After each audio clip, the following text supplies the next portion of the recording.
Pagbati mga kaibigan, ngayon kilalanin natin ang isang alamat sa larangan ng sports at entertainment, si Lou Salvador Sr.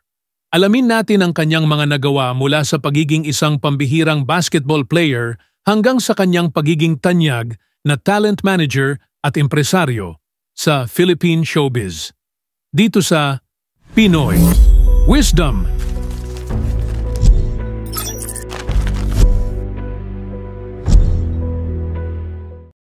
Ipinanganak noong Hulyo 7, 1950 sa Tacloban, Leyte, si Lou Salvador Sr.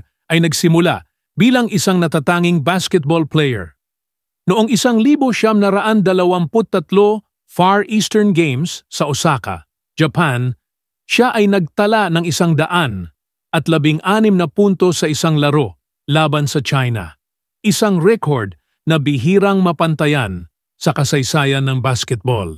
Ang kanyang kahusayan sa larangan ng sports ay naging daan upang makilala siya hindi lamang sa Pilipinas kundi sa buong Asya. Matapos ang kanyang karera sa basketball, lumipat si Lou Salvador Sr. sa mundo ng entertainment. Kilala bilang The Master Showman, siya ay naging isa sa mga pinakatanyag na empresaryo sa vaudeville sa Pilipinas. Siya ang nagtaguyod ng maraming mga palabas at naging daan upang sumikat ang mga kilalang artista tulad nina Chiquito, Bentot at Eddie Peregrina.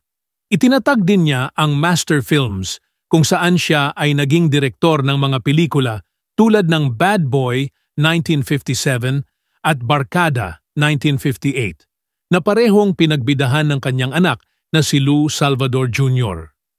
Bukod sa kanyang kontribusyon sa sports at showbiz, si Lou Salvador Sr. ay kilala rin sa kanyang napakalaking pamilya. Siya ay nagkaroon ng 102 anak mula sa 48 kababaihan at marami sa kanyang mga anak ay naging mga sikat na personalidad sa industriya ng pelikula, kabilang sina Philip Salvador at Alona Alegre.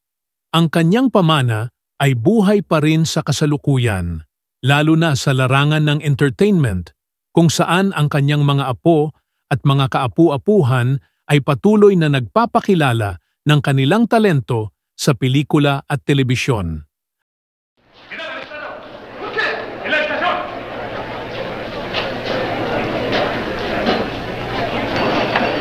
Un momento, ¿qué pasa? Vamos a la estación. At diyan nagtatapos ang ating kwento tungkol kay Lou Salvador Sr., isang tunay na alamat sa mundo ng sports at entertainment. Kung nagustuhan ninyo ang kwento ng kanyang buhay, huwag kalimutang mag-subscribe at i-click ang notification bell para sa mas marami pang kwento ng ating mga paboritong bituin. Hanggang sa susunod, dito lang yan sa Pinoy Wisdom.